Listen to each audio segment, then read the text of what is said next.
In March, 600,000 Kurdish people fled from Iraq to the mountains on the Turkish border to escape from Saddam Hussein's troops. Despite appalling conditions in the makeshift camps, terror kept the refugees clinging to the mountains. We don't like to go back. It's finished for us. For example, for me, I prefer somebody to kill me and not go back. As the Kurds started to die, their plight shocked the Allies into sending troops, including 3,500 Royal Marines, many from the southwest, to help. They would have the difficult task of persuading the Kurds to go home. Every people in Iraq can't trust Saddam Hussein. People here, they are afraid. I know they're afraid. Yes. I know. But my troops will be going into this area, and we will make a safe haven in northern Iraq.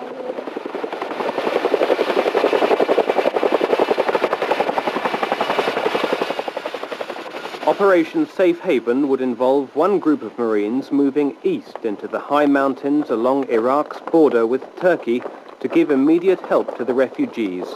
At the same time, another group would push south and east to clear Saddam Hussein's troops out of the areas where the Kurds lived. The British operation was run by 3 Commando Brigade of the Royal Marines from Plymouth. The units had been given just a few days' notice before leaving. They flew initially to a base camp in southern Turkey. It's all marked. I'll put you in your places. We'll set up tents. Then the priority is to sort your kit out, sort your personal admin, and we may be moving out tomorrow evening. Their most urgent task was to assist the humanitarian effort in the refugee camps. The Kurds fled to save their lives after an unsuccessful uprising against Saddam Hussein at the end of the Gulf War. But death came to their camps. The refugees were in desperate need of food, medicine, and emotional support. Many had lost relatives. The forces of Saddam Hussein came beyond us. So we have a baby brother and he has My sister. They died in the way. They died in the way because they felt hunger, no food to eat, and the bad weather. At Yesilova camp, 30 Marines from the Mountain Arctic Warfare Cadre in Plymouth had taken control. They found that some of the refugees were coping better than others. They're mainly the mountain Kurds. They've come down from the hills with animals, they're dressed in a more brightly coloured sort of dress. We've got then the city Kurds that have come up from the sort of towns and plains and moved in. They're more educated, everything from doctors, lawyers. They found it quite difficult to live in this sort of situation. Muna Toma and her brothers were from the oil city of Kirkuk. She had a well-paid job as a secretary and translator, but left with nothing. I feel very ashamed for myself. I'm in this way.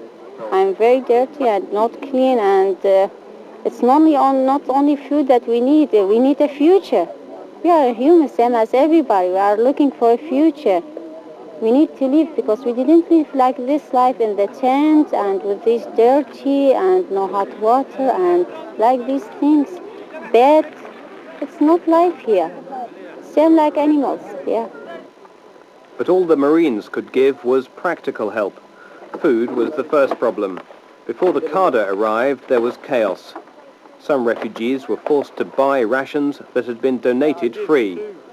The Marines organized food distribution and put an end to the black market.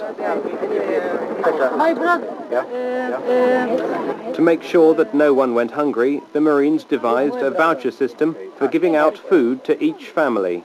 Good. A little bit of Kurdish. Okay. This is for food. Super. Thank you. Enough food, perhaps, but there were many other difficulties. A family of 20 shared this tent. It was so crowded that only the women and children could sleep in it at night. And the river, which was used for washing and drinking water, was also used as a toilet. Can you explain, because of the sanitation problems in this camp, there are a lot of people with diarrhea, very difficult to control because of the conditions in which we work and live. The Kurdis medical team had joined forces with doctors and nurses from voluntary agencies to treat a multitude of victims, most of whom were inevitably children. Okay, tell her this won't hurt.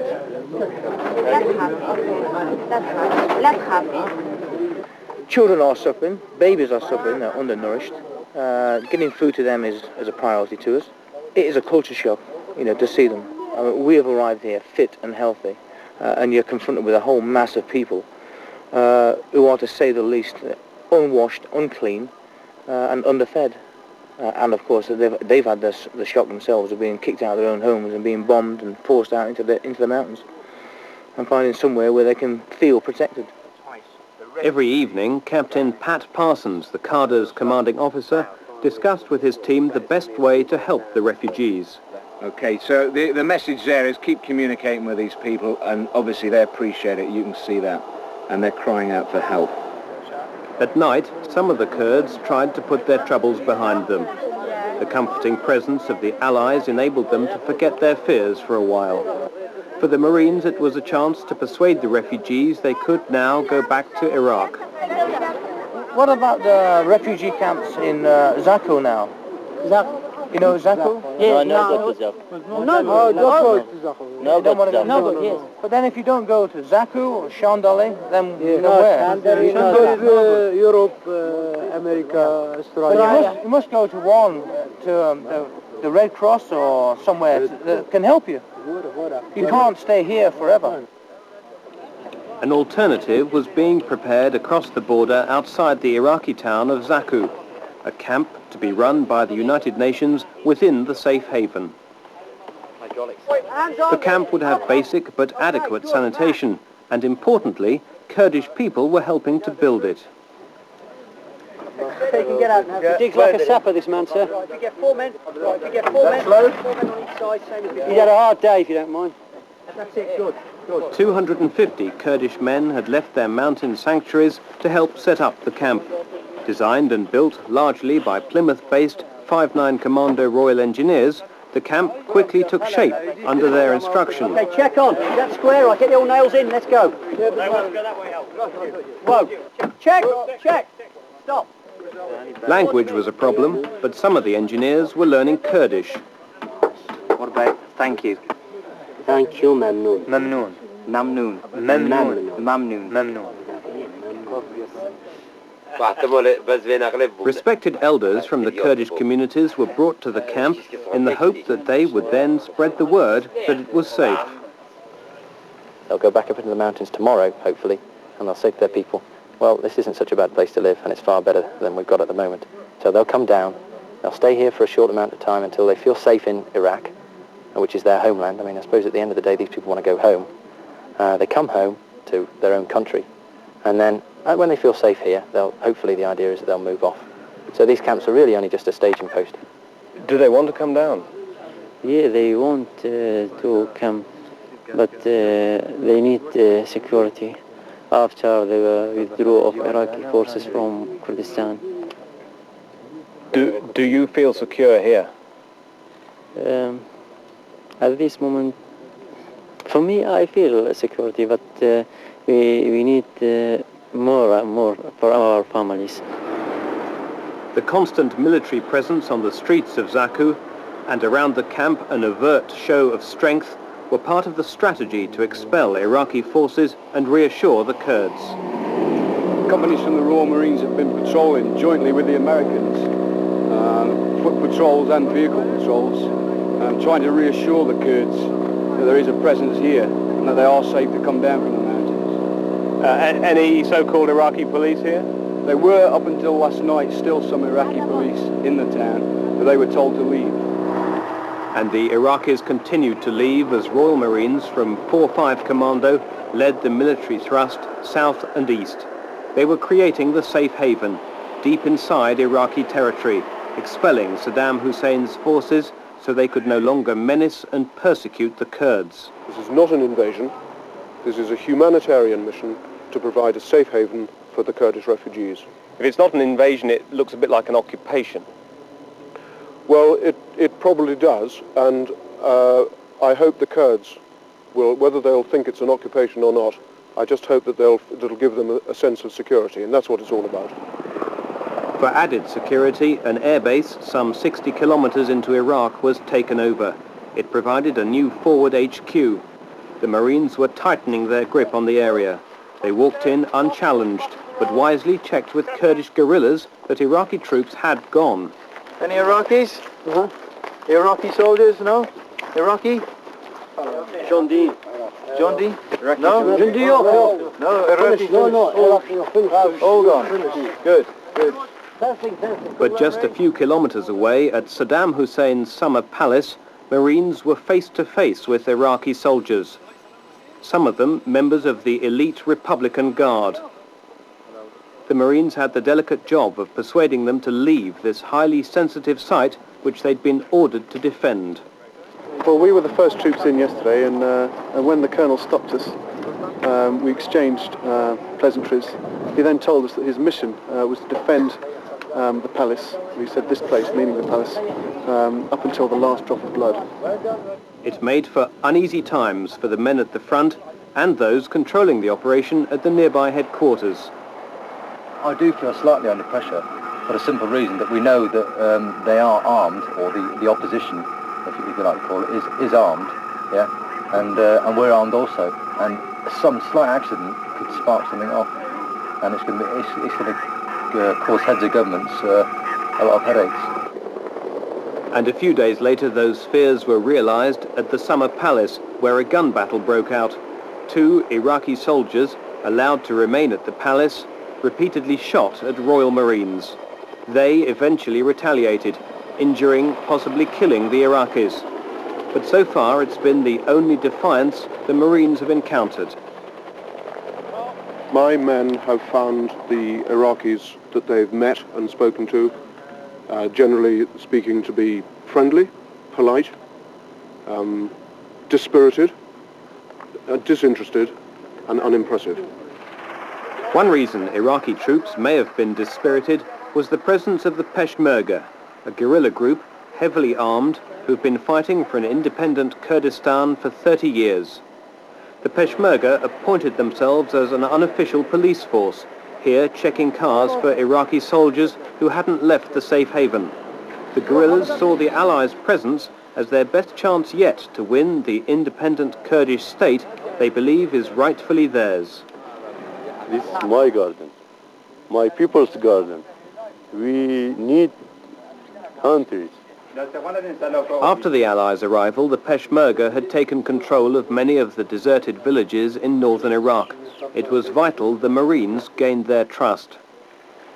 At the village of Begova, a company of Marines from Taunton-based 40 Commando had made contact with the Peshmerga.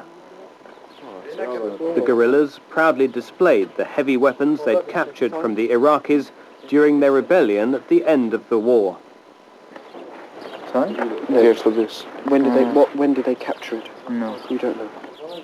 But when the Iraqi army turned the tide and brutally crushed the Kurdish uprising, the Peshmerga sent their people to the mountains. The refugees wouldn't return to these deserted homes until the Peshmerga gave the go-ahead, and that meant the Marines had to convince the guerrillas it was completely safe. The Peshmerga will tell the refugees when to come out of the mountains, and until they tell them to, we will not see them. And I think it must be stressed up there now that they run this part of the world since the Iraqis have left, and nothing happens without the Peshmerga knowing about it or without them helping. The Marines knew they had to do more than merely demonstrate their presence to the Peshmerga. They went out of their way to make friends. The unlikely alliance was cemented by afternoon tea, a bizarre situation with guerrillas and peacemakers sitting down together, but nonetheless a vital meeting. We have been trying to persuade them for some days now that it's safe, but they have yet to believe us, although it would appear that they're starting to come out of the mountains now. The first ones to leave the mountains were those who had no choice. The sick, mostly the very young, as well as many pregnant women. To stay could have meant death. For the most urgent cases, helicopters were needed. It was the first task for 846 Squadron from RNES Yeovilton. Within hours of arriving, their seeking helicopters were airborne again, this time on their way to Sinat camp, inaccessible by road. On the ground, Marines from 4-5 Commando were already helping the refugees to pack their belongings. Another unfamiliar role for them. Hands more used to gripping guns, cradling and protecting babies instead. Helping the elderly who struggled through the difficult terrain to get to the helicopters. Even though the crews had just come back from the Gulf War, the sights that greeted them were still shocking. It's a real eye-opener. Nothing you see on TV actually on the news prepares you for doing it for real. And it was almost a sense of unreality of being there and being surrounded by it. What was news yesterday, you're amongst today. Quite extraordinary. Distressing at all? Yes, especially the children. One of our last lists was mainly children. And you just feel so desperately sorry for them. Seekings normally carry 16 troops, but the crews crammed as many people on board as possible. With the urgency of the task, the rule book went out the window. We stopped counting after a while. We assumed that they were not as well fed as we were, so they weren't as heavy as we, and we just put as many in as we could, that the aircraft were still capable of flying with. I think in all the 2 aircraft lifted about 200 off the mountains.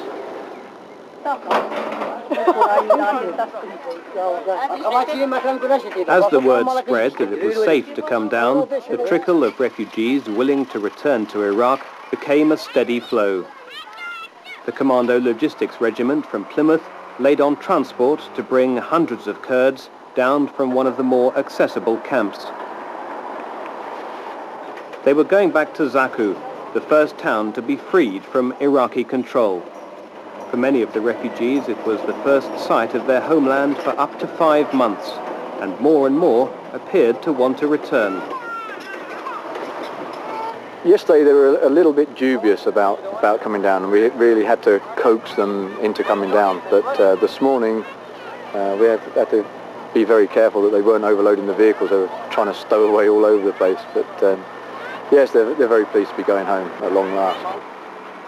But most of the refugees weren't going straight home. First stop was the newly built relief camp near Zaku. After the conditions they'd been living in, the camp was a welcome sight.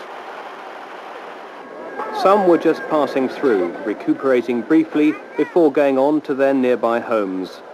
But others would have to stay because their houses had been destroyed by the Iraqis. Many were waiting for the Allies to clear the Iraqi army out of their towns and guaranteed security before moving on. How long will you stay here then? That depends on solution, political solution. After we get something guarantee, making sure that we got our autonomy, we will be back to our cities, maybe 1 month or 2 months. The camp was full and expanding all the time. As fast as tents were put up, refugees were moving in. They were guaranteed food, water and good sanitation, as well as security. And there were also medical checks for every new arrival. How old did you say he was? 14 months. But some, particularly the children, were too ill to stay. This baby had suffered from diarrhea for a month. The baby's dehydrated, and you can see the way the skin stays up. This is, the poor baby's had chest infection and gastroenteritis at just 4 months. To save its life, the baby would have to go to the nearby hospital, which had slightly better facilities. There, nurses and medical staff from the Marines were part of the international teams. The baby took it out. Oh, you're feeding her in the mouth. Is she okay? This girl was 4 years old. The state of the babies shocked the medics from Plymouth. It's very upsetting at first, yeah. Yesterday I saw them for my first time. And yeah, it's very, very upsetting. There's some twins next door. One is only 2 pounds in weight, and it's just like a skeleton. It's just lifeless. They're floppy, they've got huge tummies, they're so helpless. And then you see all the families are so appreciative and they're smiling, all the other children are so happy, and the women are lovely as well. It is rewarding work. It wasn't just the babies that needed care. The camps had taken their toll on all age groups. This man's family had been told he had TB. We just told him today that he's going to die, and trying to get those people to accept it as much as possible. But he's like, there's no use even doing skincare on him. Like he's too far gone. He's a living carcass. And hundreds more people were still dying in the mountains. They were unable or unwilling to leave. The situation was worst at KURDISTAin, the largest and most remote refugee camp. The sheer size was astounding. 130,000 people stretching down the valley for 2.5 miles. And up to 50 were dying each day in the dreadful conditions. The conditions are miserable up in there. It's like walking into a refuse pit. There is a danger of a cholera epidemic at this time. We've had a couple of unconfirmed cases. We've got some people in quarantine areas, in a quarantine area. We're right now constructing a quarantine area up there with the Doctors Without Borders group, and we're just going to be prepared for the worst as it stands right now. Speak English. We need stones, heavy weights. Please. Helping the Kurds to help themselves were Marines from 40 Commando, working with American Special Forces who'd taken control of the camp. A hospital tent was erected 7,500 feet up the mountain. It meant the sick wouldn't have to struggle for hours up and down for help, or simply die at the top. He's got pneumonia and he's dehydrated. So we gave him some fluids and some antibiotics, and now he's talking to us. The medics had arrived just in time. The boy's case was so urgent, he had to be treated in the open before the hospital was completed.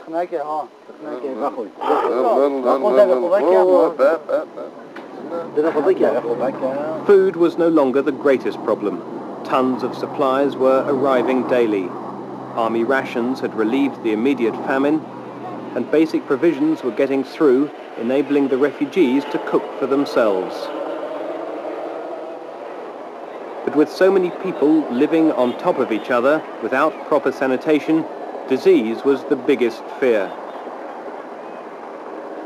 Diarrhea was rife, and with the arrival of warmer weather, the danger of other epidemics increased all the time. And the change in the weather towards the scorching heat of summer would bring more than just whirlwinds. There was another, more pressing reason for the Kurds to go down. Obviously, you've got to go off this mountain soon because the water's running out, isn't it?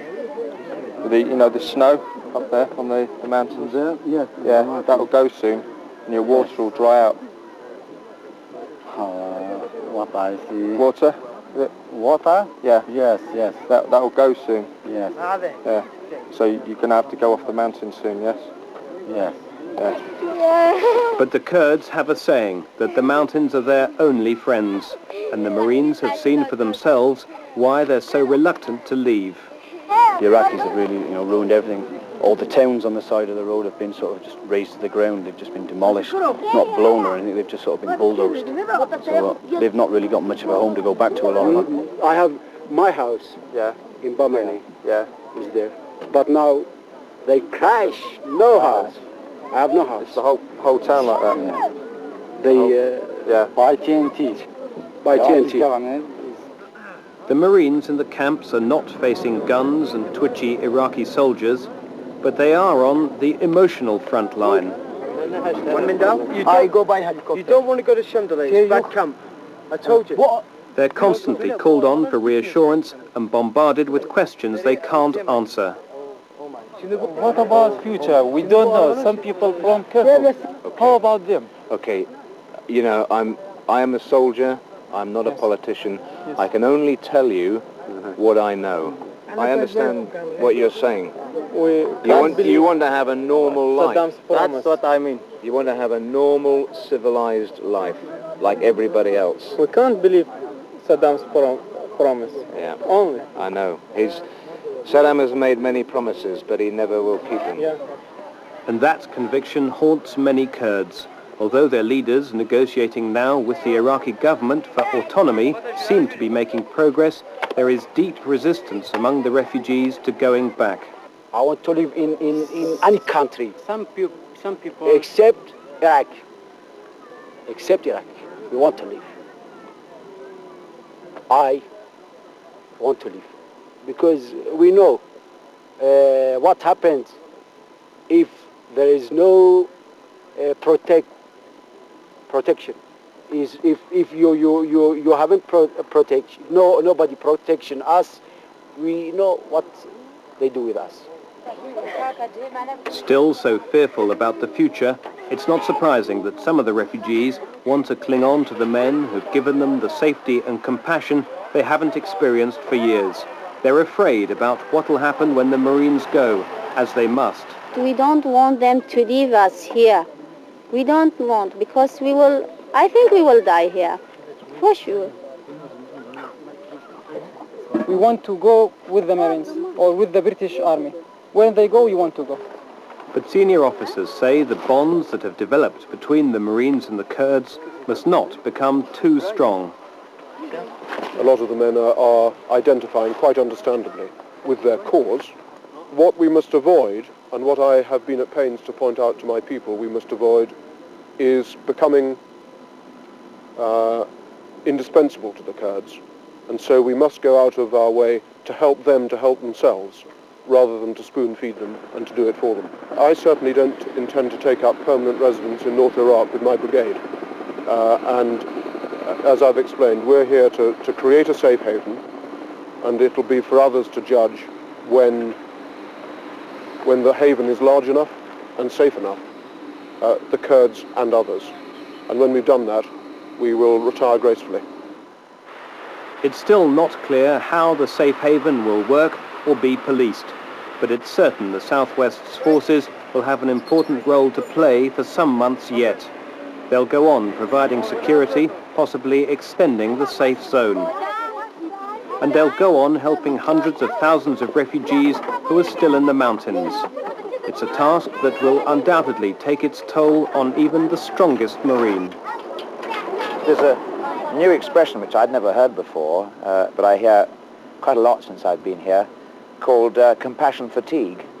And I've seen people suffering from it, who've been right up in some of the worst of the settlements where these Kurdish people are, where conditions are dreadful.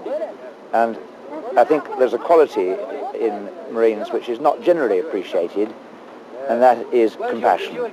And I'm sure you've seen it, as I have, that is very much in evidence.